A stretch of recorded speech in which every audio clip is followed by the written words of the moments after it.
Thanks for downloading a 3CR podcast. 3CR is an independent community radio station based in Melbourne, Australia. We need your financial support to keep going.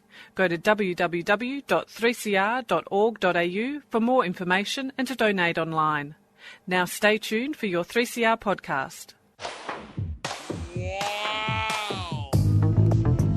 But you also had people that were very fine people on both sides. And the aliens with mind meld and give them the technology. They're bad aliens. So are you surprised the Nazis were influenced by demons? No, if demons are real, I would definitely think they'd be on the side of the Nazis. Yeah. McDonald's is connected to the Clintons. They chop up the bodies and put them into the sausage and hamburgers. People are being cannibalized. Look it up. And I'm watching CNN talk about this as violent white nationalist protests. We have done everything in our power to keep this peaceful, you know? It's Pepe has become kind of a symbol. Good afternoon, gentle listeners, and welcome to Yeah Nah Pasaran, a show about fascism and its gravediggers. I'm Cam Smith. I'm Andy Fleming. And joining us today is Dr. Shannon Reid. Dr. Reid is the Associate Professor of Criminal Justice and Criminology at the University of North Carolina and is also the author of Alt-Right Gangs, A Hazy Shade of White. Thanks for joining us. Of course. Thanks for having me. I guess just to begin with, Shannon, could you tell us a little bit about your background and how you came to write Alt-Right Gangs? Sure. My background is in sort of a traditional criminal justice background, but what my interest was in looking at alt-right gangs is when I was growing up, I was part of the punk scene. And I remember going to shows. I lived outside of New York and going to shows and seeing skinheads, racist and non-racist skinheads.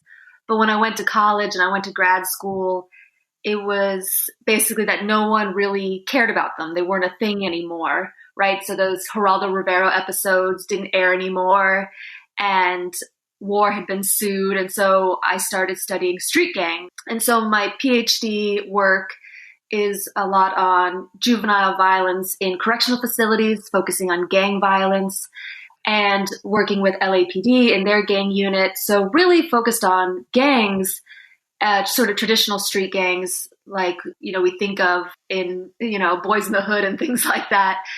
And when we saw the sort of resurgence of what was sort of the rebranding of a traditional skinhead in groups like the Proud Boys, I decided that, we had to stop ignoring these groups as gang researchers and really started pushing gang researchers to basically re-include or not purposefully exclude these groups from their studies. So I guess these groups that you're talking about, they're often viewed in academia and policing as being, I guess the new phrase is ideologically motivated violent extremists. Could you talk a bit about why they should be classified as gangs? So there's sort of two parts to that. And I want to be clear that when we talk about alt-right gangs, we are talking about the younger demographic. So, the 12 to 24 age group versus, the 40, 50, 60-year-olds who are maybe joining, KKK or a more traditional, older, far-right group. But so the reason we push back, and I push back on the ideological focus, is first, is that it gives the groups and the individuals who are part of the groups too much credit for really being embedded in the ideology. So when you actually talk to a lot of youth about, or young adults about, some of the conspiracy theories or what it means to, understand Zog or every single time, kind of these different things, is that they really don't understand them at a level where they are motivating their behavior around them. So, for example, I interviewed a youth in California Youth Authority, which is now the Division of Juvenile Justice, who was a member of the Peckerwoods. And we asked, what do you do with your group? And he said, we drink, we hang out, and we do Hitler stuff. And that was sort of the moment for me where you sort of think like, okay, they're using this symbology and this ideology as a way to make themselves stand out in a sea of gangs that they may not blend in, but they don't really understand or really adhere to it in a way, which is why we see, groups like the Proud Boys have multiracial members or, things like that, and Nazi lowriders have Hispanic members, is that they're really not so adherent to the ideology that it changes membership. But second is that it ignores the fact that there are traditional street gangs who also have ideologies. So the work of Brotherton has highlighted this, that, different gangs, you think about Latin Kings, who now has church status in some places, or MS-13, which started as the Salvadorian Pride because the Mexican gangs wouldn't let them sort of be a part of that, is that, we can't ignore the fact that traditional gangs have ideologies too. So we can't give credit to one group and ignore the other group, because it makes the groups who are sort of getting this credit as being ideologically motivated, is that then you have to come at them from a de-radicalization point of view. And you're missing a lot of the risk factors and a lot of the intervention points if you focus so strongly on the ideology. Why do you think it is that these white gangs are treated differently than these other gangs? Well, part of it is that is how American policing and American sort of, and not just America, but America's sort of the highlight of this, is that when people envision street gangs, what they have been, what the media has displayed, what police have, pushed in their gang databases, is that you're talking about minority youth. And so when most people think about, a gang member, in their head, they're picturing, a young black male standing on a street corner selling drugs. And that's who they think are gang members. And so when you talk to them about white gang members, what we've sort of seen is that when they go to intervene, so if they have a group of, say, Peckerwoods known in their community, a lot of times what we're seeing is that they look at those youth as if they are having a phase. So whereas a black gang member is considered kind of a criminal for life, a white gang member is having a youthful indiscretion almost, right? And so they'll grow out of it. Even though we know gang members also leave the gang in about a year, they aren't given the same credit that the white youth are. And I think you have to remember that policing supports white supremacy in a lot of ways. And so if you have officers who, don't necessarily disagree with what these youth are doing, their desire to intervene at a formal level is going to be less. I'm familiar, I think, with a lot of the gangs that you talk about in the book. Who are the Peckerwoods? Oh, sorry. I picked the worst one. The Peckerwoods are just a skinhead gang that have been around. Like, they kind of like the Crips. It's sort of one of those terms that racist skinheads kind of pick up. And so they're not related to other Peckerwoods, but it's just kind of a gang name that a lot of them use. And did they choose their own name? Yes, it came out of, it has a history to it, but yes, they refer to themselves that way. All right, I think there's an opportunity for a rebranding exercise there. Yeah. Anyway, I think that's what, like Neil Yiannopoulos and those, and Richard Spencer, that's what they were trying to do, right? They don't want to be associated with the sort of the historically violent and, sort of what they sort of referred to as foot soldier kind of blockheads, boneheads, as the anti-racist skinheads call them, of olden days. Shannon, the Proud Boys have undergone something of a meteoric rise over the past few years. How important do you think was President Trump's seeming endorsement of the gang? And conversely, now that he's out of office, has this fact decreased their appeal? So, yes, when we think about the way media plays into these types of groups, so the reason there are so many gangs that are called Bloods and Crips, even though they have absolutely no relation to each other, is because popular culture made those household names. And so it's a similar sort of trajectory for Proud Boys. So when he called them out and told them to sort of, stand by, that gives them a level of legitimacy that basically people or, youth and other groups kind of pick up and take on that identity. So, if, like, for example, there was a group of Proud Boys who were eating out at one of the restaurants in Charlotte, and there was a big fuss about it. But the sense, isn't that they necessarily had any attachment to a main quote unquote Proud Boys leadership, but rather they know the outfit, they know the rhetoric, and they know if they go out that that's going to be picked up. And so they're taking that sort of street cred from Trump and from that being a known entity now. And as we think about Trump leaving, there's been a few things about, Canadian Proud Boys breaking up and, the group's falling apart now that, law enforcement is taking them more seriously. But the reality is they're just going to shift, right? So the same way that a lot of Proud Boys are members of local skinhead gangs, they will either go back to that identity or it'll just become a new iteration of the same thing. We've also witnessed recently, particularly in regards to White Lives Matter, reportage documenting multiple links between the Proud Boys and neo-Nazi groups. On the other hand, seems to be the case that in the United States in particular, you have mainstream media outlets like Fox increasingly adopting what would otherwise be recognised as white nationalist rhetoric. So my question is, do you think the political lines between conservatism and fascism are blurring in the United States? I think if you consider what people are saying and how they are interacting with different groups, then yes, we are seeing that influx of fascism in a way that we have not seen in a fairly long time. But I think and I want to say like the alt-right and the alt-light, they have done a really good job of trying to bury the lead a little bit on their rhetoric, right? So although I think when you think about like Tucker Carlson and some of those people, like the wheels are off the bus, right? Like there's no pretending what he's saying isn't basically straight white nationalist rhetoric. But I think other groups and other news outlets have really, they've played up on that idea of being able to say, we didn't know, like that plausible deniability, right? We didn't know that that's what that meant, or we didn't know that people were going to take it that way.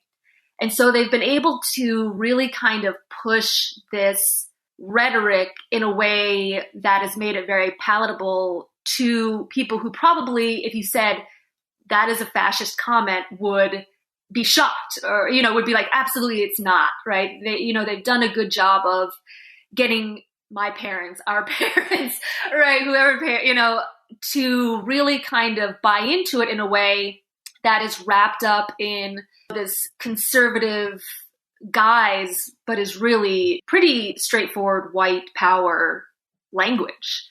We were discussing earlier the ways in which alt-right gangs are the general consensus is that people need to be de-radicalized and go through de-radicalization processes. In the world of gangs, there's also exit programs, I suppose. Exiting a gang can often be fraught. How do exits from alt-right gangs differ from exiting other types of gangs, and also in what ways are they similar? So that's a huge question that we don't know a good answer to, because the data we have right now is, so what we have is white power youth who are in these gangs who are going through gang sort of desistance programs and not being captured as what gang they're in, because we don't care. No one keeps track of it. So we can't separate that out. But a lot of the research on the, sort of traditional far right has been focused on those de-radicalization programs like Life Without Hate or Life After Hate, sorry. And, sort of focusing on, but what we've noticed, and when we talk to youth and when we sort of done this research, is that a lot of the risk factors that youth talk about are very similar. So when we talk about pathways to desistance, the more pro-social connections all of these youth can have, whether it's through new friends, getting a job, going to college, going to trade school, moving, right? Moving can be a huge impetus to leaving a group, because when we talk to, especially gang youth, when they say they've left, a lot of times when we ask, well, who do you hang out with? It's the same individuals who they were in the gang with, because that's who they go to school with. That's who's in their neighborhood. And so it's a complicated process where they kind of go back and forth a little bit, because they say they've left, but as far as law enforcement or other gangs are concerned, they're still in, right? So there's But if you're able to kind of move away from that, you're able to cut those ties a little bit more strongly. And I think that's probably true with the white power groups, is that the more we are able to meet the needs of these individuals, then that is, a better way than just focusing truly on just the de-radicalization. You're listening to Pass Around on 3CR, 8:55 AM, 3cr.org.au and 3CR Digital on your DAB radio. We're currently talking to Dr. Shannon Reid about alt-right gangs. This is a bit of a simplification, and I know that there's a lot more to it, but there's a sense to some de-radicalization programs that a lot of it is sort of like, hey, fellow kids, didn't you hear that racism's not rad? I assume that gang desistance programs are a little more nuanced than that. Yeah, and I think a lot of it's because the research has been done there in a way that it hasn't been done with these other groups. And so, a lot of money and a lot of effort has gone into gang intervention, gang prevention, gang suppression, because it was made back in the 80s, it was a huge focus. And so, there's been a lot of research and a lot of effort in really understanding what people need to successfully leave a gang. And a lot of the work has been done where if there are no jobs, there's no incentive to leave. If there is no next step, there's no incentive to leave. If you never leave the community, there's no incentive to leave. And so if you can't meet those needs, your desistance efforts are going to fail. And so, I think that with the push is to say, oh, if you just hang out with more Black people, you won't be racist, is not meeting those needs, right? A lot of these youth aren't joining because they really care about a Jewish conspiracy or are anti-Black. But this group meets a basic need that they meet. Well, it meets, I don't want to say that way, but it meets their basic needs. And that's why you also see switching, right? These individuals will go from non-racist skinheads to racist skinheads back again. Whoever's kind of filling a void is going to get their quote unquote loyalty, even though none of them are terribly loyal to gangs or far-right gangs. But so, yeah, you need that nuance at a way that we don't have right now with far-right groups, younger far-right groups. Because what works for a 19-year-old is probably not going to work for a 50-year-old. It's a different situation. In terms of the Proud Boys in particular, while you've discussed youth drivers in participation in gangs, it seems to me, and I could be wrong, perhaps you could correct me, but the Proud Boys also attract an older demographic, older men, who aren't necessarily unemployed or economically precarious. So I'm wondering if you could comment on the appeal of the Proud Boys to men outside of these marginal populations. Sure. I think a lot of it, there's been a fair amount of research thinking about how shifts in masculinity and sort of the promise of a better tomorrow has, when we think about a lot of minority communities and this sort of idea of the American dream, is that a lot of communities know that they're never going to have the house with the 2.5 kids in the car. And that was never even an option for them, right? Survival is their goal. And so gangs offer them money, they offer them protection, even though they don't necessarily actually offer those things. They offer the promise of them in a way that makes it appealing. And so now what we're kind of seeing is that for these other populations that have traditionally, if not actually been able to kind of reach that quote unquote American dream, have at least continued to believe it was possible. And now it is becoming more clear that that's really not accessible to everybody in the way that we have been told. And so groups like the Proud Boys offer a very clear reason why you're not reaching your full potential. It's because of feminism. It's because of multiculturalism.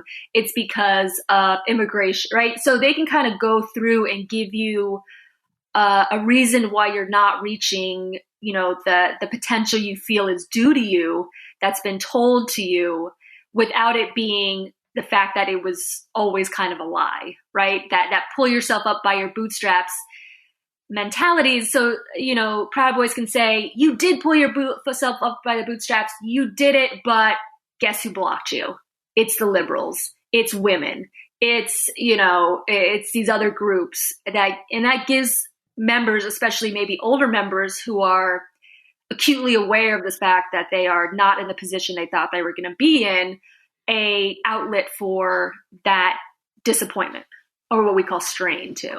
Shannon, you've written that white power groups sometimes bond more over their willingness to engage in violence than their ideological unity. I'm wondering if you can comment a little more on the ways in which violence and violent rhetoric serves to bind together the men who are attracted to these groups. Yeah, so this has been a big portion of the gang literature as well, is this idea that violence plays a critical role in identity and group creation. It's a very good way to create in-group and out-group sort of designations. And so if you've ever listened to Gavin McInnes when he was on Joe Rogan's show, he talks about, sort of A, he calls them a gang, and B, he says, there's steps.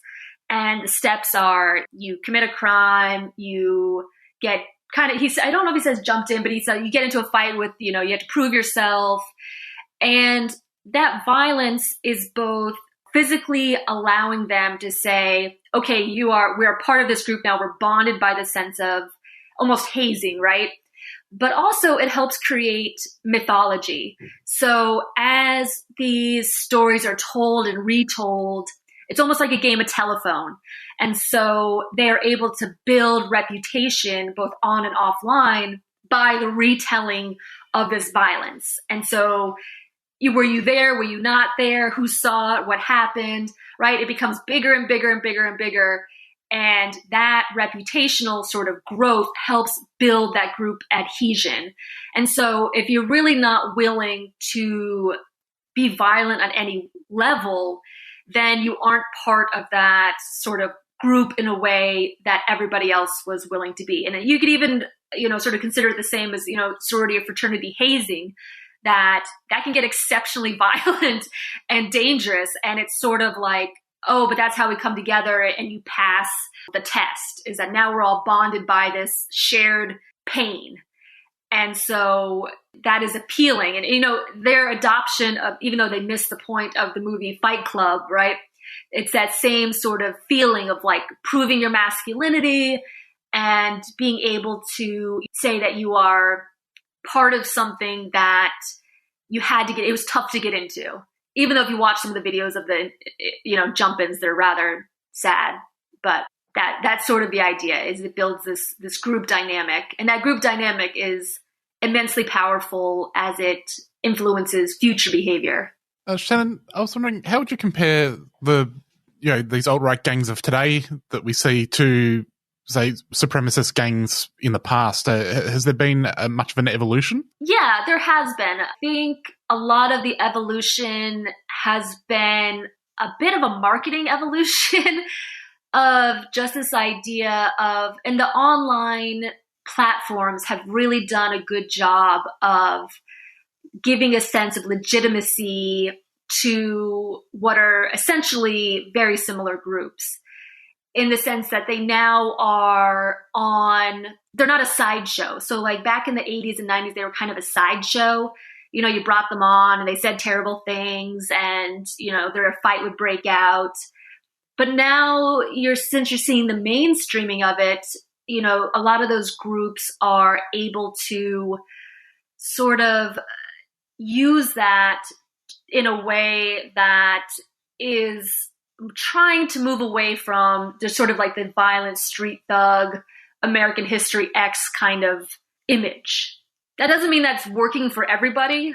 And we've even seen, so like Adam Waffen Division has been, in the news a lot as this sort of, highly organized, or the base, or these sorts of groups. And when you actually look at the age of these individuals and you look at their crimes, a lot of the crimes are not hate crimes. They're not, accelerationist crimes.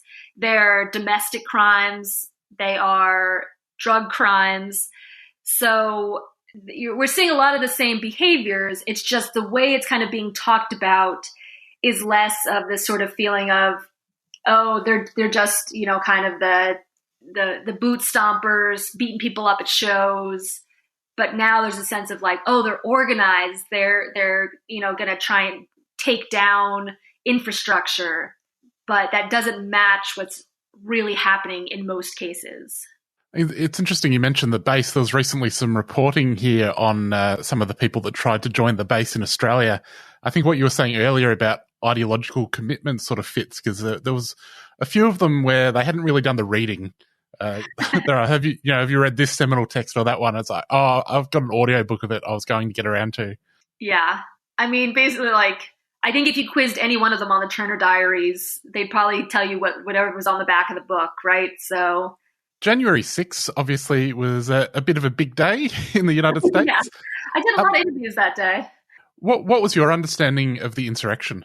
So I think the insurrection was a really interesting, it sort of was reminiscent of Charlottesville in the sense that people were very surprised by what happened, and it should not have been so surprising. I mean, we had Trump coming out and sort of rallying them, and you had a conglomeration of a lot of different groups sort of coming together in a very chaotic way, that once you sort of get that forward momentum, and you saw a lack of law enforcement intervention. And so things that were not accessible during the Black Lives Matter protests were let open during the January 6th protests. And so this idea of sort of differential policing, whether or not it's because they thought this group was going to be calmer, I don't think there's been any indication that these rallies have been calm previously. But I think it was eye-opening in the sense that I think people didn't realize how many different factions there are at play in the sort of far-right sphere. I mean, you have the groups like the Proud Boys, you have Patriot Prayer, you have other militia groups, you have, the anti-COVID people, you have the conspiracy people, you have the Groypers, the Manosphere. You just had such a mix of people and organizations that the chaos of it all, I think, was sort of shocking to people. And the images of, the shaman, that guy looked like, okay, that made sense maybe to people, but people who looked like sort of your neighbors, I think was sort of surprising and threw people in a way that, because we do keep having this image, right? Especially even if we think about QAnon, that the image is, it's that neighbor down the street. It's my uncle we don't talk to. It's my aunt who posts all this stuff on Facebook. But the reality is this is infiltrating a lot of families and groups in a way that it has not previously. In terms of the Proud Boy participation on January 6, we've seen a range of prosecutions subsequently, including of Proud Boy leadership. What's your understanding of the specific contribution made by Proud Boys to that event? Well, I sort of hesitate to give them too much credit because it gives them credit for a level of organization that I don't really feel like they have. But they have a name recognition that brings people willing to sort of take on that label into these kinds of spaces. So I don't think it was organized in the way that they were able to kind of get all the Proud Boys, send out a message that's like rally the troops in a sort of very organized way. But I think because they like to show up to these events, because there's going to be media attention, there's going to be a chance of violence, they want their name and their faces out there, that is a draw. So that's what's pulling different Proud Boys in these groups to these places, not necessarily like a true organizational push to be there and be present. One of the more serious consequences of January 6, in Canada at least, was that the Proud Boys were prescribed as a terrorist entity. I was wondering if you could comment on whether you felt that was an appropriate measure and what effects you think it might have. So I do not think it was the right measure, the right step. I mean, I appreciate the sense that they are taking it seriously. But I think when we think about the day-to-day and the reality of who these groups are and what it means to be a terrorist organization is, if I think about the, city of Charlotte, and I went to CMPD and I said, do we have any terrorist organizations here? They will go, no. And then if I say, do you have a group of Proud Boys? They'd say, yes. But they're just hanging out. They're not doing anything. So I think it's an easy way for local law enforcement to push the problem to the federal level. And I think that's where we end up missing a lot of lower level crime and lower level behavior that could be intervened on earlier to prevent those more serious things from happening later. And has January 6th made much of a difference to the policing of white gang activity, have you seen? Again, I think federally there's been some lip service towards it, right? We've seen different, the National Institute of Justice put out calls, but there's still a lot of both sidesisms to those. They want to know about left and right extremism. But I think at the local level, there is still a misunderstanding about what they're supposed to be looking for, in the sense that because we have pushed them as these ideologically driven, organized groups that at a local level, people probably aren't seeing that. And so if they're not seeing it, they're not going to be keeping track of it. And there's still a sense that gang members are minorities, so to overcome that is very hard. Shannon, I guess just finally, what has the response to the book been like from, from academia, law enforcement, whoever? Do you think it's going to make an impact? I certainly hope so. I mean, Matt and I have written a number of op-eds, and I've had to shut my phone down because I was getting some fairly awful voicemails. And, I think our hope with the book is, the scholarly response has been good. I mean, there's always pushback from sort of traditional gang scholars and traditional far-right scholars that we are muddying the water a little bit. But, I think that's our goal, is to try and get people to rethink how we are talking about these groups as not a monolithic far-right, but rather different subsets who can be dealt with differently. And so I think, as we move forward, if we don't make the mistake that we made in the 80s and 90s of assuming that now that Trump is gone, that these groups are gone, if we sort of continue with this, okay, we need to keep an eye on this, we need to keep studying it, we need law enforcement to pay attention to it, then my hope is this book will sort of help us reframe how we think about, especially, the more active street level groups, whether that's Proud Boys or whatever iteration they come up with, or whatever group happens to be next, because that's who we're seeing out on the streets and in bars and pubs and things like that, is these groups. And when I see a 3%er sticker on somebody's truck, I feel like, okay, somebody should be paying attention to this, right? Why are we seeing this all over our city right now? And so that's sort of the goal. That's my hope, is it keeps the dialogue going. Well, Shannon, thanks so much for joining us. The book is called Alt-Right Gangs, A Hazy Shade of White, and people can also follow you on Twitter at Morning Shannon. That's morning with the goth spelling. It gives you a sense of, my self-identity right there. Thanks so much for joining us. Thank you so much for having me. Well, Andy, that's all we've got time for. Yet again, Cam. We'll catch you next week. Global Intifada is up next. See you later. Luciano and Georgia Keats, supported by the Australian Queer Archive, present Queerways, retracing Melbourne's queer footprint. Queerways is a community art project that maps the queer history of Melbourne, combining our community's stories and voices, past and present, into a permanent, interactive record of being queer in Melbourne. Visit www.queerways.melbourne now to record your story in queer history and explore our city's untold history. Queerways, a 3CR supporter.